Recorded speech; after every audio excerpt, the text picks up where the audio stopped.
যোগেতে বেড়ায় এ বাংলার 42টা আসন কার দিকে যায়, কে পাবে সুফল, কে পাবে সমর্থন, তাই নিয়ে মাঠে ময়দানে মহাযুদ্ধ।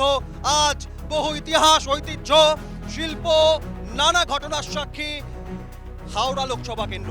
হাওড়া মধ্য, উত্তর, দক্ষিণ, পাঁচলা, সাকরাইল, বালি, শিবপুর, সাতটা বিধানসভা নিয়ে এই হাওড়া লোকসভা কেন্দ্র, কিন্তু এক বৈচিত্র্য বিরাজ করে হাওড়ায়। তার কারণ প্রয়াত কংগ্রেস নেতা, বর্ষিয়ান নেতা প্রিয়রঞ্জন দাসমুন্সী ছিলেন একসময় এই হাওড়ার সাংসদ। এই হাওড়া দীর্ঘদিন বামেদের দখলে। সেই হাওড়ায় প্রসূন বন্দ্যোপাধ্যায় গত তিনবার হ্যাট্রিক করেছেন। ফুটবলের ময়দানের পাশাপাশি হাওড়া লোকসভা কেন্দ্রের সাংসদ হয়েছেন তৃণমূলের তরফ থেকে। সেই হাওড়ার মাটিতে 2024 লোকসভা নির্বাচনে খেলা হবে না খেলা ঘুরে যাবে তা জানতেই মাঠে ময়দানে মহাযুদ্ধ নিয়ে আমি অভিক বসু, ক্যামেরায় জ্যাকি সিং। আমি আলাপ করাবো আজকে হাওড়ায় শরৎ সদন ময়দানে মাঠে ময়দানে মহাযুদ্ধে যারা আজ রয়েছেন তৃণমূল কংগ্রেসের তরফ থেকে।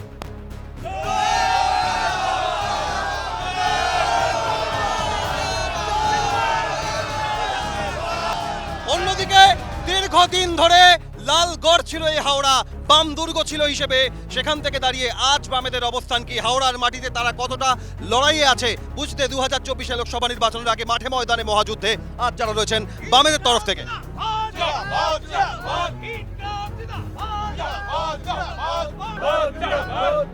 এবং শুধুমাত্র বামেরা নয়, হাওড়ার মাটিতে 7টা বিধানসভা কেন্দ্রে ধীরে ধীরে নিজেদের অস্তিত্ব জানান দিচ্ছে আইএসএফ। তাই আইএসএফ এর তরফ থেকেও আজ রয়েছেন আমাদের এই আলোচনার প্রতিনিধি।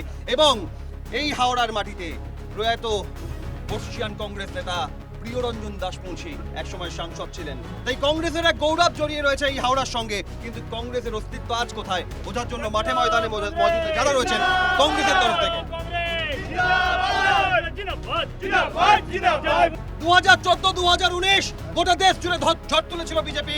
এ বাংলায় 2014 পর 2019 বহু আসন বিজেপি নিজেদের দখলে নিয়েছিল। কিন্তু হাওড়া লোকসভা কেন্দ্রে বিজেপির অবস্থান কি? 2021 বিধানসভা নির্বাচনেও হাওড়া বিধানসভা 7টা আসনে তৃণমূলের দখলে, যদিও হাওড়া উত্তর সহ কয়েকটি বিধানসভা কেন্দ্রে কড়া টক্কর দিয়েছিল গেরুয়া শিবির। আজ 2024 লোকসভা নির্বাচনের আগে বিজেপি হাওড়ার মাটিতে কতটা কড়া টক্কর দিতে পারবে জানতে যারা রয়েছেন বিজেপির তরফে।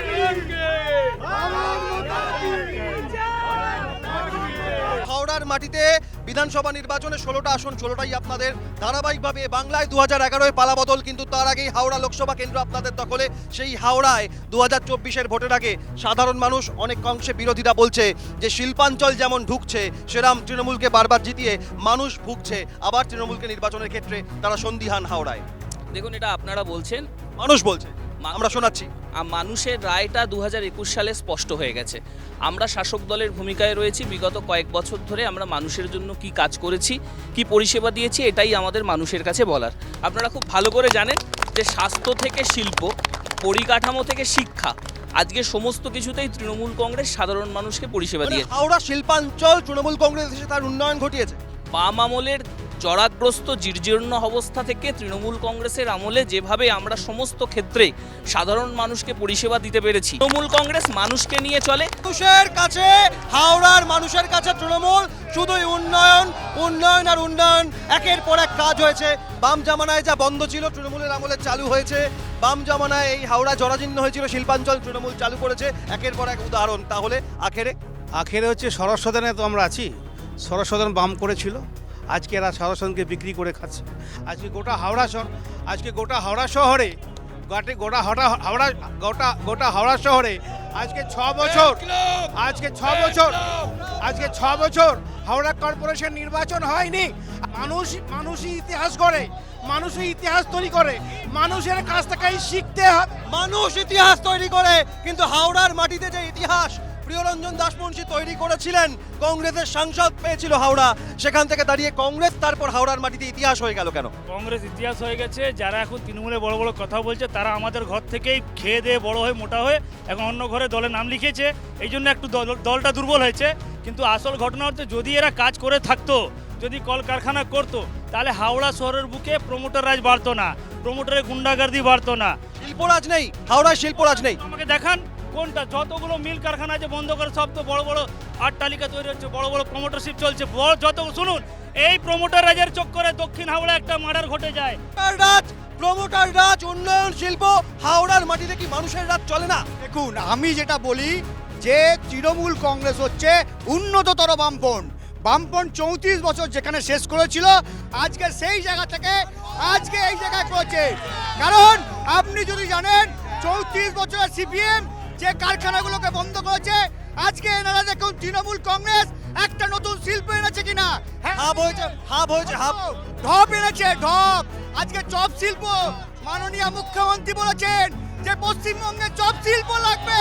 একটু এগিয়ে গিয়ে দেখে আসুন আজকে শরৎ সদনকে নতুন করে সাজাচ্ছে মমতা বন্দ্যোপাধ্যায়ের মন্ত্রিসভার গুরুত্বপূর্ণ মন্ত্রী অরূপ রায়ের বিধানসভায় তার বিধায়ক এলাকা উন্নয়ন প্রকল্প থেকে শরৎ সদনকে নতুন করে সাংসদ কি করতে পেরেছেন 5 বছরে? সাংসদ আমাদের 137 কোটি টাকা খরচ করে গোটা হাওড়া জেলায় ফরসার রোড থেকে শুরু করে কোনা highway road, Shibpur road, Salkia road সম্পূর্ণটা নতুন রূপে কার আমলে সংস্কার হলো? আজকে ওনাদের জিজ্ঞেস করে দেখুন তো কাদের আমলে রেভিংটন বন্ধ হয়েছে। আমি সাধারণ মানুষের কিছু বাইট, আমি এই শোয়ে আসার আগে সাধারণ মানুষের বাইট নিচ্ছিলাম। শুনুন না, আমি আসবো আপনার কাছেই। সাধারণ মানুষ বলছে হাওড়ায় দারুণ উন্নয়ন হয়েছে, চারিদিকে 7টা বিধানসভা কেন্দ্রেই হয়েছে, কিন্তু হয়েছে 7টা বিধানসভা কেন্দ্রের তৃণমূল নেতাদের, সাধারণ মানুষের নয়। অভিযোগের পাল্টা অভিযোগ বা উত্তর আসে। আপনি আমাকে সাধারণ মানুষের বাইট দেখিয়ে যদি বলেন, তাহলে এরকম আমরাও অনেক বাইট দেখাতে পারবো যেখানে দেখানো যাবে যে ওই নেত্রী কিছুদিন আগে তৃণমূলের হয়ে স্লোগান দিতেন। তৃণমূল থেকে বিজেপিতে আসলে দল বদলের অভিযোগ, বিজেপি থেকে তৃণমূলে গেলে নয়। অবশ্যই দুর্নীতিগ্রস্ত হয়ে গেছিল বলেই আজ সেই দলটা ছাড়ছি। কারণ আমরা নরেন্দ্র মোদীকে দেখেছি তিনি কোনো দুর্নীতির সঙ্গে আপোষ করেন না।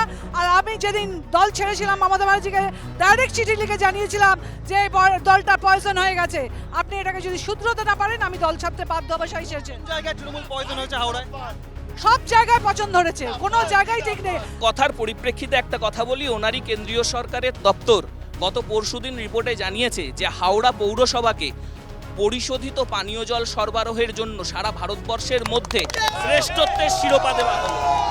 তৃণমূল দাবি করছে। প্রসূন ব্যানার্জি 3 বছরের সাংসদ, আজকে হাওড়া জেলায় আমরা দেখতে পারলাম না 3টে টার্মের সাংসদকে কোনো নতুন কলকারখানার ফিতে কাটতে। আমরা কেবলমাত্র সাংসদকে দেখছি রক্তদান শিবিরের ফিতে কাটতে যেতে আর ক্লাবের ফিতে কাটতে যেতে। সাংসদকে আমরা দেখেছি নারদা কাণ্ডে টাকা বান্ডিল বান্ডিল টাকা নিতে।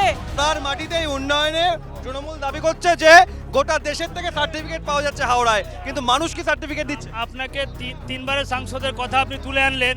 এই 3বারের সাংসদ মানে মাথায় দেওয়ার জন্য তেল আছে না গায়ে মাখার জন্য সাবান আমি বুঝতে পারছি না। উনি ফুটবলার, প্রাক্তন অধিনায়ক ফুটবলের।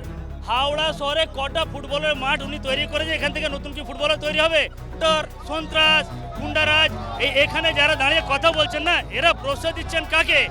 এই প্রসূন ব্যানার্জিকে আপনার মিডিয়ার পর্দায় হাওড়া শহরের 3বারের সাংসদ কতবার আপনারা দেখেছেন?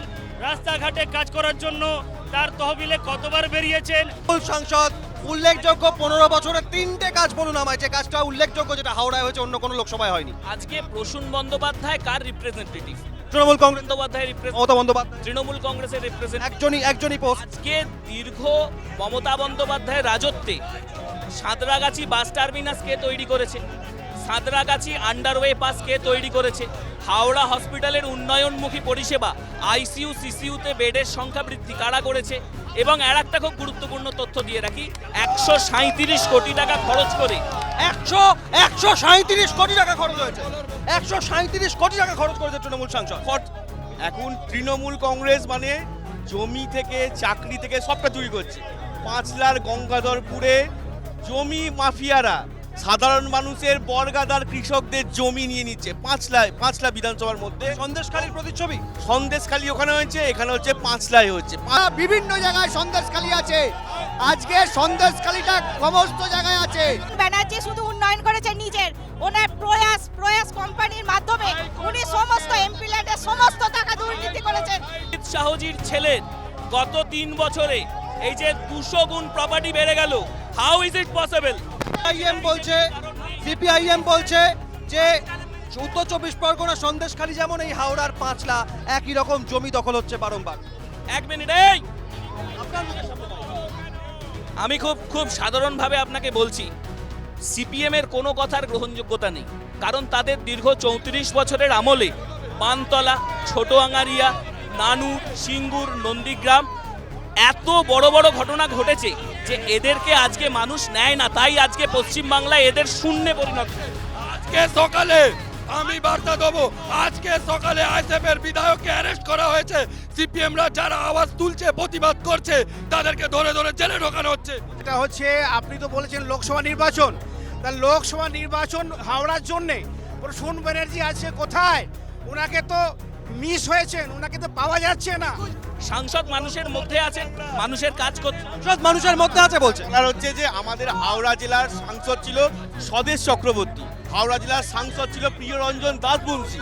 তাদের কোনোদিনই বান্ডিল বান্ডিল টাকা নিতে দেখা যায়নি। বামেরা বলছে বাম আমলে হাওড়ায় কখনো কোনো দুর্নীতির অভিযোগ আসেনি সাংসদের বিরুদ্ধে। এখন তো 2011 পর থেকে টিএমসি সরকার, ঠিক আছে? তখন কংগ্রেস শুনে রাখুন, তখন আমরা জোটে ছিলাম, তো 1 বছর পরে সব গন্ডগোল পাকিয়ে দিল। কিন্তু এই কয়েক কে দিল টিএমসি করলো, but obvious she is the big traitor. শুরু থেকে মমতা ব্যানার্জি একটা অভ্যেস আছে পিঠে ছুরি মারার। আর মাটিতে কংগ্রেস এখন কি অপেক্ষায় আছে যে সিপিএম এর ক্যারিয়ারে উঠবে নাকি তৃণমূল কংগ্রেস সঙ্গে জোট বাঁধবে? এর কারোর ক্যারিয়ারে দেখার দরকার নেই। আমরা বলছি যেই বিজেপি ভারতবর্ষের বুকে কৃষকের বুকে গুলি চালাচ্ছে, তাদের পায়ের পাশে কাঁটা বিছিয়ে দিচ্ছে। হাওড়ার বুকে কংগ্রেস কি করেছে?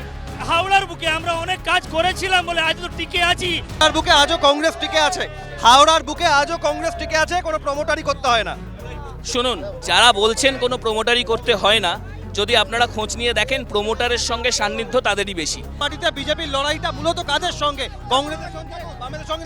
দেখুন, আপনারা সবাই দেখেছেন যে তৃণমূল কংগ্রেস, সিপিএম এবং কংগ্রেস একটা জায়গায় এসছে দিল্লিতে, অল ইন্ডিয়ার, এবং সেইটা একটা মাত্র নরেন্দ্র মোদীজিকে হারাবার জন্যে। আজকে কংগ্রেসের যে দুর্নীতি গোটা ভারতবর্ষে, তেমনি পশ্চিমবঙ্গে যে তৃণমূল কংগ্রেসের দুর্নীতি সাধারণ মানুষের কাছে ধরা পড়েছে।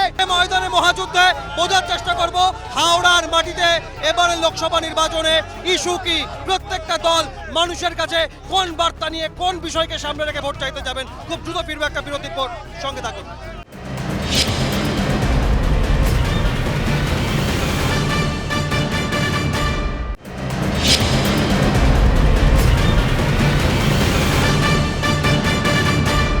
বিরতির পর মাঠে ময়দানে মহাযুদ্ধে এবং আইএসএফ এর অস্তিত্ব আছে হাওড়ার মাটিতে। তার কারণ বিভিন্নভাবে, বিভিন্ন ক্ষেত্রে, বিভিন্ন মুভমেন্ট আইএসএফ এর তরফ থেকে আমাদের সঙ্গে যিনি রয়েছেন, আমি প্রথমেই একটা বিষয় জানতে চাইবো আপনার কাছে।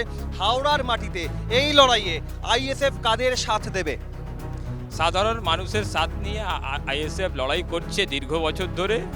যখন থেকে এই রাজনৈতিক দলটা অস্তিত্বে এসছে, হাওড়ার মাটিতে বিভিন্ন সময় আনিস খানের যেভাবে হত্যা করা হলো, তাকে রাতের অন্ধকারে পুলিশ পাঠিয়ে এই শাসন, তার ঘটনা আমরা জানি, কিন্তু আইএসএফ কি একাই লড়বে নাকি কোনো দলের সঙ্গে যাবে? না, আমরা তো সংযুক্ত মোর্চার মধ্যে রয়েছি এখনো।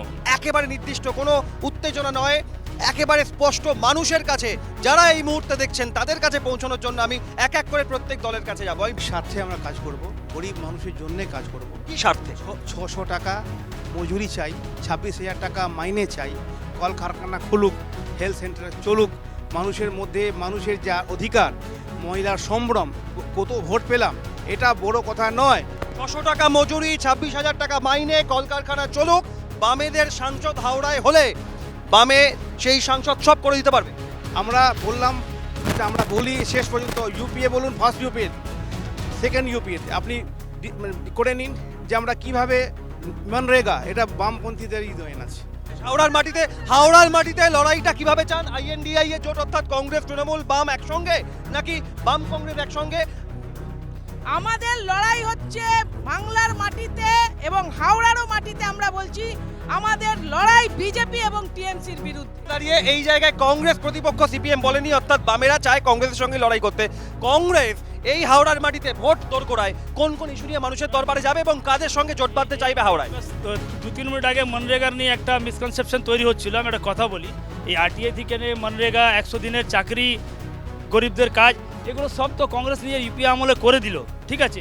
এই তারপর মানুষ কংগ্রেসকে ছেড়ে ফেলে দিল। মানুষ কংগ্রেস ছেড়ে ফেলে, বলছি এই বিজেপি যে স্লোগান আনলো, আমি বলছি ধর্মীয় নারা দিয়ে এখান থেকে একটা জিনিস আমি আবেদন করতে চাই মাননীয় সুপ্রিম কোর্টের কাছে, চিফ জাস্টিস অফ ইন্ডিয়ার কাছে, একটা দল কেন ধর্মীয় নারা নিয়ে রাজনীতি করবে? কেন হাওড়ায় কেন তৃণমূলের বিকল্প হিসেবে মানুষ বামেদের বা বিজেপিকে বেছে না নিয়ে কংগ্রেসকে বেছে নেবে? বিজেপিকে বাছার দরকার নেই, কারণ হচ্ছে এদের দেখুন 18 জন সাংসদ হয়েছিল পশ্চিমবাংলায়। আপনি ওই 18 জনের ডেটা আমার কাছে এনে দিন, পশ্চিমবাংলার বুকে কি কাজ করেছে দেখে আসুন। বহরমপুর, আমি বারবার বলছি অধীর চৌধুরী জায়গা দুর্গ দেখে আসুন। বাংলায় 42টা আসনে দুটো পেয়ে যা করে দেখিয়েছে, বিজেপি 18টায় কিছু করতে পারেনি। দেখুন ওনার কথাটা এখানেই মেনে নেবো। আজকে যখন ইউপিএ সরকার ছিল, কেন্দ্রীয় সরকার সর্ববৃহৎ দুর্নীতি, লক্ষ লক্ষ কোটি টাকা, আকাশ পাতাল বাতাস, এমন একটা জায়গায় দুর্নীতি হয়নি। সেই জায়গায় 10 বছর দেখুন নরেন্দ্র মোদীজির নেতৃত্বে ভারতবর্ষ বিকাশে এগিয়ে চলেছে। যে কিছুক্ষণ আগে ইনি বলছিলেন যে জাতীয় কংগ্রেস যে আমরা ধর্মের রাজনীতি করি, আমরা ধর্মের রাজনীতি করি না। বছরে হাওড়া কর্পোরেশন ইলেকশন হয়নি, প্লাস বালিকে জুড়েছে, বালিকে জুড়ে বালির মানুষের কাছ থেকে জলটা নিয়ে এসে, শ্রীরামপুরের জলটা নিয়ে এসে, তারা সেখানকার লোকেরা গত 15 দিন ধরে কিছু 1 মাস আগে বাড়ি বাড়ি জল পায়নি। যে জল নিয়ে বলছিলেন পরিষদীয় জল দিতে পারছে, সবচেয়ে বেশি ক্ষতি করেছে বালির বিধানসভার লোককে। হাওড়ার মাটিতে কোথাও জলের অভিযোগ, কোথাও বামেদের আমলে যা কাজ হয়েছিল সেটাই আজ হাওড়ার বুকে এখনো চারিদিকে স্মৃতি হয়ে রয়েছে। কংগ্রেস বলছে প্রিয়রঞ্জন দাসবংশীর আমলে কাজ হয়েছে। আমি কিছু জানতে চাই না, আমি আসবো প্লিজ। 3বার 15 বছর তৃণমূল সাংসদ পেয়েছে হাওড়া 2009 থেকে। তারপর 15 বছরের মাথায় এসে আজ আবারও কেন সেই তৃণমূলকেই ফিরে পেতে চাইবে মানুষ? তৃণমূল কংগ্রেস পশ্চিমবাংলায় তৃণমূল কংগ্রেস মানেই মমতা বন্দ্যোপাধ্যায়, হাওড়া জেলায় তৃণমূল কংগ্রেসের প্রতিনিধি মানেই মমতা বন্দ্যোপাধ্যায়। অভিষেক বন্দ্যোপাধ্যায়, অবশ্যই অভিষেক বন্দ্যোপাধ্যায়, প্রসূন বন্দ্যোপাধ্যায়, প্রতীক অবশ্যই প্রসূন বন্দ্যোপাধ্যায়কে যদি দল ক্যান্ডিডেট করেন তাহলে তিনি। আমাদের বক্তব্য হচ্ছে আজকে বিগত বছরগুলো দিয়ে হাওড়া শহরের এই যে 137 কোটি টাকা খরচা করে রাস্তা হয়েছে, তৃণমূল কংগ্রেস করেছে। তৃণমূল কংগ্রেস যে কাজগুলো বর্তমানে করছে সেই কাজগুলোকে সুদূর প্রসারী লক্ষ্য নিয়ে করা হচ্ছে। এই শরৎ সদন বামপন্থীদের আমলেই তৈরি করা হয়েছে, কিন্তু তৈরি করে এরা ভুলে গেছিল যে এখানে একটা অডিটোরিয়াম হল আছে। আজকে অরূপ রায়, আমাদের এই যে অঞ্চলে আমরা আজকে দাঁড়িয়ে ডিবেটটা করছি, অঞ্চলের বিধায়ক, তার বিইউপি, এমএলএ ল্যাড এবং হাওড়া পৌরসভার যৌথ উদ্যোগে এই শরৎ সদনকে তৃণমূলের যা যা দেখতে পেয়েছেন, মানুষ যা যা দেখবেন প্রত্যাশা রাখেন। আমি আজ কথা বলেছিলাম অনেক মা বোনদের সঙ্গে, তারা বলছেন যে শিক্ষার কোমরটা ভেঙে গিয়েছে। জানেন তো, বাচ্চাটা উচ্চ মাধ্যমিক দিচ্ছে, কিন্তু এই শিক্ষা তো সার্বিক একটা সাংসদের কাজ নয়, সার্বিক একটা পরিকল্পনা, নীতির প্রশ্নে। সেই নীতির প্রশ্নে আসবো। নীতির প্রশ্নে রাজ্যে শাসক দল তৃণমূল, কেন্দ্রে শাসক দল বিজেপি। বর্তমানে কোন অবস্থায় একজন সিপিএম সাংসদ হাওড়ায় দিলে সেই নীতি বদলাবে? দেখুন, একজন বলেছিল বছরে 2 কোটি, একজন এখানে দাঁড়িয়ে আছে আমার দাদা, সে বলছে বছরে হচ্ছে যে 2 লক্ষ চাকরি দিয়েছে। কোনে দিয়েছে? আমি বলছি তাহলে বুথ হিসাবে ভাগবে। আমাদের হাওড়া জেলার 4355 খানা বুথ আছে, তাহলে আমাদের হাওড়া জেলার 4355 বুথ আছে, তাহলে এই বুথে 2 লক্ষ করে দিলে লাস্ট 12 বছরে 24 লক্ষ চাকরি হয়। কোথায় কাজ? কর্পোরেশনে যারা হচ্ছে যে ওয়েজেসে কাজ করে না, তারা হচ্ছে 495 দিনের এখনো বেতন পায়নি। হাওড়ায় সাংসদ 15 বছরে কি কাজ করেছে? চুরি ছাড়া কিছু নেই। এটা কাজ করেছেন, টাকা নিয়েছে বসে বসে। পুরা দরবার শরীফ একসময় তৃণমূলকে সমর্থন করেছে, এটা সবাই জানে। হঠাৎ করে এই দলটা তৈরি কেন হলো? যখন দেখা যাচ্ছে যে বার্ন স্ট্যান্ডার্ড শিল্পের কথা বলছেন, বার্ন স্ট্যান্ডার্ড বন্ধ হয়ে গেল। কার আমলে? বার্ন স্ট্যান্ডার্ডে তখন রেলমন্ত্রী কে ছিল? শহরের এই যে সরকারি স্কুলগুলো বন্ধ হয়ে যাচ্ছে, এই যে এত কথা বলছে সাংসদ প্রসূন ব্যানার্জি, সংসদে গিয়ে কি করছে? মানুষের কাছে এবারে এই ভোটের রাজনীতিতে বিজেপিকে সমর্থন চাই। মমতা পার্টি যদি কেন্দ্রীয় সরকার তথা হাওড়ায় যেতে, আমরা প্রথম হাওড়াকে স্মার্ট সিটি ঘোষণা করব। কারণ দরকারে এত লাখ লাখ লোক বেড়েছে, এখনো কোনো রাস্তা নেই, কোনো উন্নয়ন নেই। সিটি করার আগে, স্মার্ট সিটি করার আগে যে সমস্ত ওনাদের বাহুবলী এমপিরা দেশের মান সম্মান নিয়ে সোনা জিতে আসা আমাদের মহিলা কুস্তিবিদদের সঙ্গে শ্লীলতাহানি করলো, তাদেরকে আগে স্মার্ট। শুনুন, এনারাকে সন্দেশখালীকে চাপা দেওয়ার জন্য এনারা মিথ্যা আচ্ছা করছে। যেখানে সন্দেশখালীর জন্য আইন হতে পারে, সন্দেশখালীর জন্য আইন হতে পারে, মণিপুরের আইন হয় না। না, সংশয় নাই। আমাদের যেখানে যেখানে উচ্চতর নেতৃত্ব যে সিটের সমঝোতা করবে, যেভাবে আমাদেরকে বলবে, আমরা ঠিক সেইভাবেই একসঙ্গে লড়তে। আমাদের শীর্ষ নেতৃত্ব, পশ্চিমবাংলা রাজ্য সভাপতি এখনো একই মত আছে আমাদের, যারা ধর্মনিরপেক্ষ দল, এগুলো আমরা খুব সচেতনভাবে চলছি। প্লিজ, আমার শেষ প্রশ্ন, যদি তৃণমূল কংগ্রেস INDIA জোটে যেতে চায়, সেক্ষেত্রে বাম কংগ্রেসকে সঙ্গে নিয়ে বিজেপির বিরুদ্ধে লড়বেন? কেরালায় এই সিপিএম বিজেপির কংগ্রেসের বিরুদ্ধে প্রার্থী দিচ্ছে।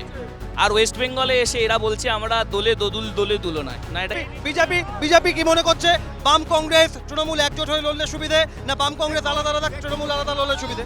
যত খুশি 3টে কেন 10টা পার্টি এক হয়ে যাক, নরেন্দ্র মোদীজিকে হারাতে পারবে না। সিচুয়েশন হাওড়ার মাটিতে লড়াইয়ের ক্ষেত্রে কার কোন ক্ষেত্রে মানুষের মন জয়ের করতে কে কাকে সমর্থন জানায়, কে কার সঙ্গে জোট বাঁধে, তবে মানুষের রায় কোন দিকে জোট বাঁধবে নজর থাকবে সেদিকে। তবে লড়াই যাবে শেয়ানে শেয়ানে, লড়াই যে একতরফা নয় সেটা স্পষ্ট।